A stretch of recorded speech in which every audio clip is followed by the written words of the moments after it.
कहानी एक अय्याश की जिसने पहले माँ बाप का किया कत्ल और फिर बाद में पत्नी को भी उतारा मौत के घाट। उदयन दास इसकी कई सारी माशूकाएं थीं। उनमें से एक थी कोलकाता की रहने वाली आकांक्षा शर्मा, जिसके पिता शिवेंद्र शर्मा पश्चिम बंगाल के बांकुरा जिले में एक बैंक के चीफ मैनेजर थे। भोपाल मध्य प्रदेश के करीबन 32 साल उदयन दास को अय्याशी करने के लिए दौलत की कमी नहीं थी, क्योंकि उसके माँ बाप इतना कमा कर रख गए थे कि अगर वह कुछ काम नहीं करता तो भी जिंदगी भर कभी भूखा नहीं सोता। अब से करीबन 8 साल पहले आकांक्षा शर्मा की दोस्ती फेसबुक के जरिए उदयन दास से हुई थी। फेसबुक चैटिंग में उदयन दास ने खुद को आईएफएस ऑफिसर बताया था, जो अमेरिका में रहता है और अक्सर भारत आया करता है। अपने पिता बीके दास को उसने भोपाल का अफसर बताया था, जो रिटायरमेंट के बाद रायपुर में खुद की एक फैक्ट्री चला रहे हैं। और मां इंद्राणी दास को पुलिस महकमे से रिटायर्ड डीएसपी बताया था। उसने मां को अमेरिका में रहना बताया था। उदयन दास ने आकांक्षा शर्मा को यह भी बताया था कि वह आईआईटी दिल्ली से ग्रेजुएट है। आजकल जैसा कि आमतौर पर फेसबुक चैटिंग में होता है, वह आकांक्षा शर्मा और उदयन दास के मामले में भी हुआ। पहले जान पहचान, फिर दोस्ती और उसके बाद प्यार। जल्द ही दोनों ने मिलना जुलना शुरू कर दिया। उदयन दास भले ही भोपाल का रहने वाला था, पर वह आकांक्षा शर्मा के लिए तो अमेरिका में रहता था। इसलिए जल्द ही उदयन दास ने उसे बताया कि वह दिल्ली आ रहा है। दोनों दिल्ली में मिले और कुछ दिन तक साथ रहे। उदयन दास की रईसी का आकांक्षा शर्मा पर काफी असर पड़ा। वे दोनों एक साथ हरिद्वार, मसूरी और देहरादून घूमने गए।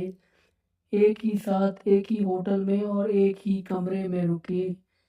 फिर उदयन दास अमेरिका यानी भोपाल लौट गया, इस वादे के साथ कि वह जल्द ही फिर से भारत आएगा और वे दोनों भोपाल में मिलेंगे, जहां उसके 2 मकान हैं।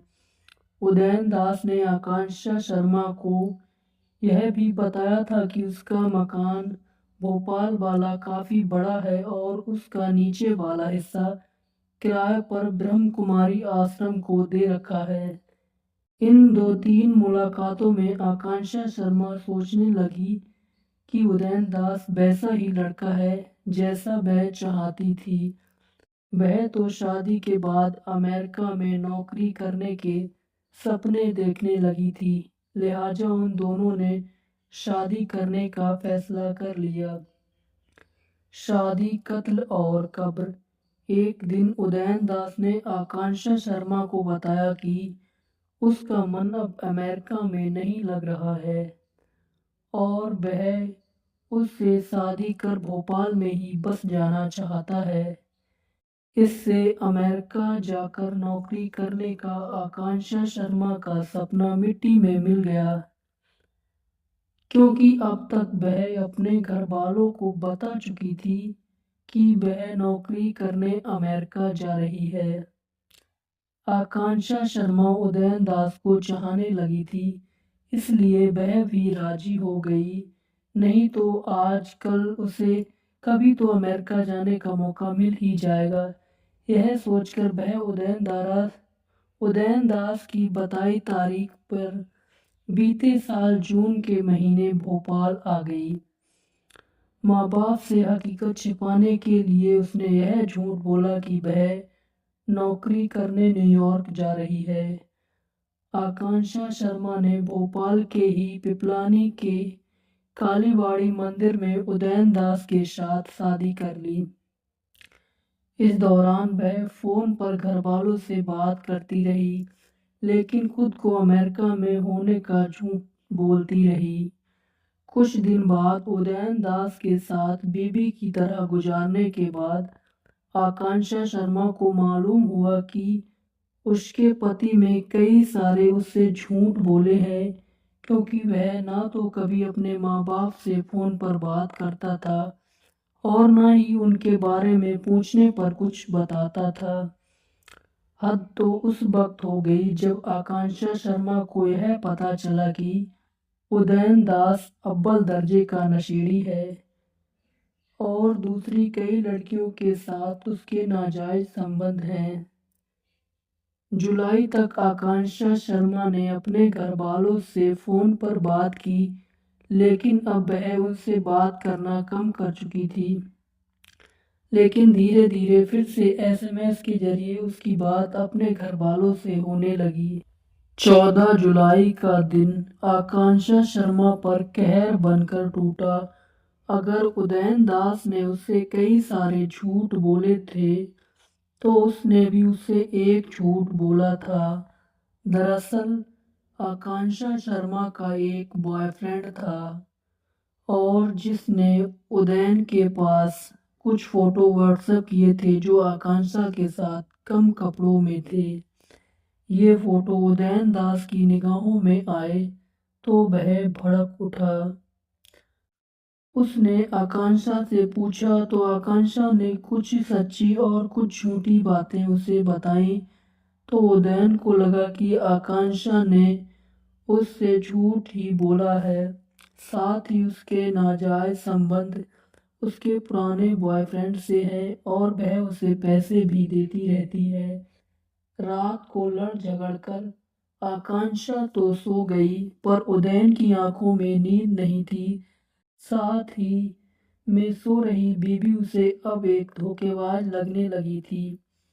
रात भर जागकर उदयन दास आकांक्षा शर्मा के कत्ल की योजना बनाता रहा। सुबह 5 बजे उसने उसका तकिए से गला घोंट दिया। उदयन ने पहले गहरी नींद में सोती हुई आकांक्षा को जब तकिए से दबाया और उसके बाद जब उसे मर जाने की तसल्ली हो गई तो उसने तकिया हटाकर दोनों हाथों से गला इतनी तेजी से दबाया कि उसके गले तक की हड्डियां टूट गईं।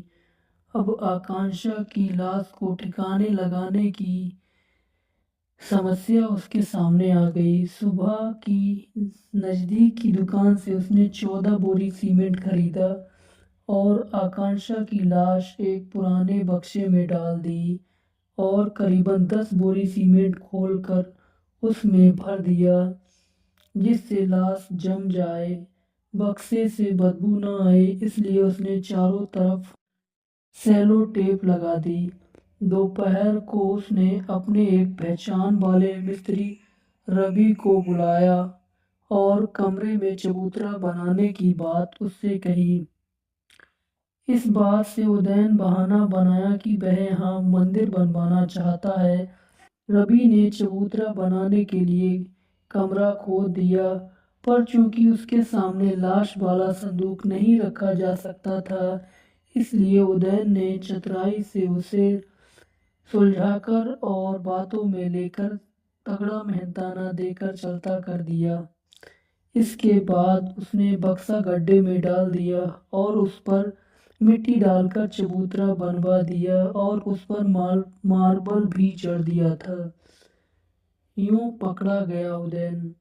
आकांक्षा शर्मा के माँ बाप बंकुरा में परेशान थे, क्योंकि धीरे धीरे उनकी बेटी एसएमएस के जरिए भी बात करना बंद कर चुकी थी।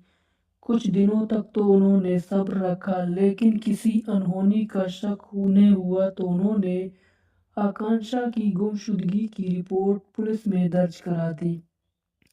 बंकुरा क्राइम ब्रांच ने जब आकांक्षा के मोबाइल की लोकेशन ट्रैक की तो वह साकेत नगर भोपाल की निकली। आकांक्षा के पिता शिवेंद्र शर्मा भोपाल आए और उदयन से मिले, क्योंकि आकांक्षा ने उसके बारे में पहले बता चुकी थी।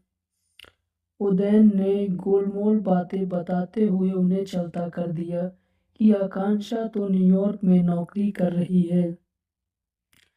शिवेंद्र शर्मा के हाव-भाव देखकर वह समझ गए थे कि दाल में कुछ काला जरूर है, पर कुछ कहने की हालत में नहीं थे। बोंकरा जाकर उन्होंने फिर से पुलिस पर दबाव बनाया तो क्राइम ब्रांच के टीआई अमित कुमार 30 जनवरी को अपनी टीम समेत भोपाल आए। गोविंदपुरा इलाके के सीएमपी वीरेंद्र कुमार मिश्रा भी मिलकर उन्हें सारी बात बताई गई।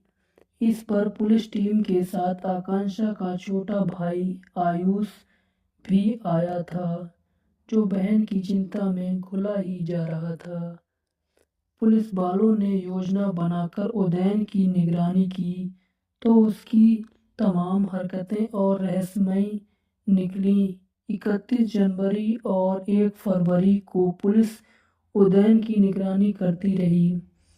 इससे ज़्यादा और कुछ हासिल न हुआ तो उन्होंने 2 फरवरी को उदयन के घर MIG 62 सेक्टर साकेत नगर पर दबिश डाली। उस वक्त उदयन दरवाजे पर ताला लगाकर अंदर था। गोविंदपुरा थाने के ASI सत्येंद्र सिंह कुशवाहा छत के रास्ते अंदर गए। उदयन ने मेन गेट पर ताला लगवाया हुआ था। फिर तमाम पुलिस वाले अंदर दाखिल हुए। अंदर का नजारा अजीब व गरीब था। उदयन का सारा घर धूल और गंदगी से भरा था। तीनों कमरे में तकरीबन 10,000 सिगरेट के ठूंठे बिखरे पड़े थे और शराब की खाली बोतलें लुढ़की पड़ी थीं। खाने की बासी प्लेटें भी पाई गईं जिनसे बदबू आ रही थी। पर सबसे ज्यादा हैरान कर देने वाली बात दूसरे कमरे में बना वो चबूतरा था, जिस पर ऊपर एक फांसी का फंदा लटक रहा था। कमरों की दीवारों पर जगह जगह प्यार भरी बातें लिखी थीं। चबूतरे के बाबत पुलिस वालों ने सवाल जवाब शुरू किए तो पहले उदयन ने खामोश रहा और फिर थोड़ी देर बाद ही उसने फिल्मी स्टाइल में कहा कि उसने ही आकांक्षा का कत्ल किया है और उसकी लाश इस चबूतरे के नीचे दफन है। इतना सुनते ही पुलिस वालों के होश फाख्ता हो गए। उन्होंने परंतु चबूतरे की खुदाई के लिए मजदूर बुलवा लिए। चबूतरा इतना पक्का था कि मजदूरों से नहीं खुदा तो पुलिस वालों ने जेसीबी मशीनों को बुलवाया और थोड़ी खुदाई के बाद वह बक्सा निकला जिसमें आकांक्षा की लाश 2 महीने से पड़ी थी। बक्सा खोला गया तो उसमें आकांक्षा की मुड़ी तुड़ी हड्डियां निकली, जिनसे पोस्टमार्टम और DNA के लिए भेज दिया गया। खुली एक और कहानी। उदयन दास के माँ बाप कहाँ हैं? यह सवाल भी अहम हो चला था। पुलिस वालों ने जब उनके बारे में उससे पूछा तो पहले तो उसने टकराने की कोशिश की, पर जैसे ही पुलिस ने उस पर थोड़ी 3rd डिग्री टॉर्चर का इस्तेमाल किया तो उसने पूरा सच बोल दिया कि उसने अपने माँ बाप की हत्या अब से करीबन 5 साल पहले रायपुर वाले मकान में की थी और उन्हें लॉन में दफना दिया था। मामला कुछ यूं था, भोपाल में जब उदयन 10वीं क्लास में था तब उसने एक दोस्त का स्कूल की दीवार से पटक पटक कर सर फोड़ दिया था। रायपुर आकर भी उसकी बेजा हरकतों में कमी नहीं हुई थी। पढ़ाई लिखाई में तो वह शुरू से ही फिसड्डी था, पर रायपुर आकर नशा भी करने लगा। चूंकि माँ बाप उसे पढ़ाई लिखाई के लिए दबाव डालते रहते थे, इसलिए वह उनसे नफरत करने लगा था। जब कॉलेज की डिग्री पूरी होने का वक्त आया तो उसने माँ बाप से झूठ बोल दिया कि वह पास हो गया। इस पर माँ बाप ने उसे नौकरी के लिए कहा तो उसने झूठ पकड़े जाने वाले लहजे में उससे माँ बाप को ही ठिकाने लगाने का फैसला कर ले लिया। एक रात जब माता पिता किचन का सामान लेने बाजार गए हुए थे तो ऊपर मंजिल पर माँ कमरे में कपड़े रख रही थी तो उसने अपनी माँ का गला घोट कर कत्ल कर दिया। और फिर जब बाजार से उसके पिता आए तो चाय में उसने नींद की गोलियां मिला दी जो गहरी नींद में चले जाने के बाद उनका भी गला घोट दिया। माँ बाप की लाशों को ठिकाने लगाने से उसने मजदूर बुलाकर लॉन में दो बड़े गड्ढे खुदवाए और देर रात दोनों लाशों को घसीटकर उन गड्ढों में डालकर सीमेंट से चुन दिया। माँ बाप की हत्या करने के बाद उदयन ने रायपुर वाला मकान 30 लाख रुपए में बेच दिया और भोपाल आकर साकेत नगर वाले घर में ऐशो आराम की जिंदगी जीने लगा। निकम्मा और अय्याश उदयन चालाक भी कम नहीं था। उसने इंदौर से पिता का इटारसी नगर पालिका में मां की मौत का झूठा सर्टिफिकेट बनवा लिया और उनकी बिन सारी जायदाद अपने नाम कर ली। मां की पेंशन के लिए जरूरी था कि उनके जिंदा होने का सर्टिफिकेट बनवाया जाए जो उसने दिल्ली की डिस्पैचमेंट कॉलोनी डायरेक्टर से बनवाया और बैंक के मुलाजिमों को घूस देकर हर महीने पेंशन निकालने लगा। वे उदयन दास के मामले में एक सब लड़कियों को जरूर मिलता है कि फेसबुक की दोस्ती उस वक्त जानलेवा हो जाती है जब वे उदयन दास जैसे जालसाज और फरेबियों के चंगुल में फंसकर घर वालों से झूठ बोलने लगती हैं और एक अनजान आदमी से चोरी छिपे शादी कर लेती हैं। इसलिए सोशल मीडिया का इस्तेमाल सोच समझकर करना चाहिए। सेक्स और सिर्फ सेक्स। गिरफ्तारी के बाद भोपाल से रायपुर और रायपुर से बांकुरा ले जाए गए उदयन दास को जब 20 फरवरी को भोपाल लाया गया तब पता लगा कि शादी के बाद अपनी बीवी आकांक्षा शर्मा के बाद वह खाने पीने के अलावा सिर्फ सेक्स ही करता था। ऐसा लगता था कि वह सेक्स उसके लिए जरूरत ही नहीं बल्कि उसकी खास किस्म की बीमारी बन गई थी। लगातार सेक्स करने की वजह से वह थकता इसलिए नहीं था कि वह हमेशा नशे में रहता था। मुमकिन है कि आकांक्षा शर्मा उसकी इस आदत से भी शक हुआ हो और वह ऐतराज जताती हो, लेकिन चूंकि वह एक तरह से उसकी कैदी हो चुकी थी इसलिए जीते जी किसी से इस बर्ताव का जिक्र नहीं कर पाई। और पूछने पर उदयन ने पुलिस वालों को बताया कि वह 8वीं जमात में था तब उसने जेब में कंडोम रखना शुरू कर दिया था। उसको हमेशा सेक्स की लत रहती थी। क्या पता उससे वह कहता था कि उसे क्या पता